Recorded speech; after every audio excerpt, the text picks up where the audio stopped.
специалистов для своего рода войск. Здесь учатся более 3000 человек. Никита Гольдин, Игорь Завидей, Владимир Синица, телеканал «Звезда».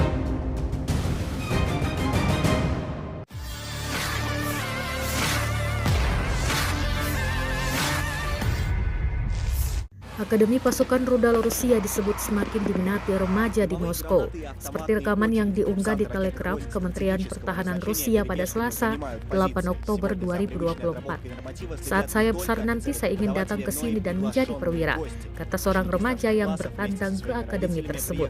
Saat ini, militer Rusia menyebut praktik standar yang biasa diawasi tidak hanya oleh petugas pengajar, tetapi juga oleh tamu undangan. Siswa sekolah menengah bersama orang tua mereka datang ke Open Day di Akademi Pasukan Rudal Strategis cabang Serpukov untuk menyaksikan senjata dan presentasi para pelajar. Не только юноши, но и девушки, а самый младший посетитель Матвей уже в свои 10 лет знает, на кого равняться.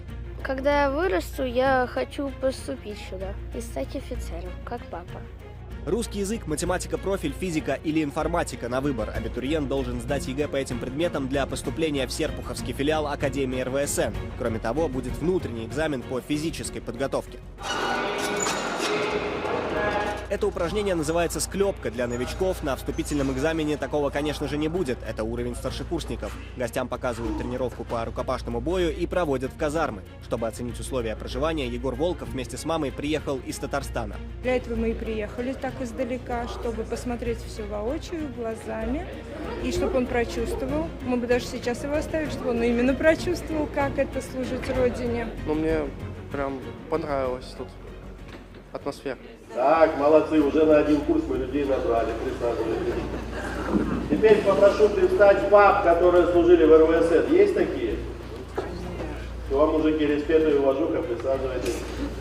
5 лет обучения, 5 факультетов на выбор, отпуск 2 раза в год. Денежное довольствие зависит от успеваемости. Курсант за отличную учебу может получать 26 тысяч рублей в месяц. Ежегодно выпускается более 600 офицеров. Тут востребована научная деятельность. Курсанты Максим и Дмитрий – авторы разработки, которая заменит человека в очагах радиационного поражения. Скоро ее запустят в промышленное производство. Для определения поверхностной активности радиоактивно загрязненной местности, согласно радиоактивно-правовой документации, туда отправляется человек-дозиметрист.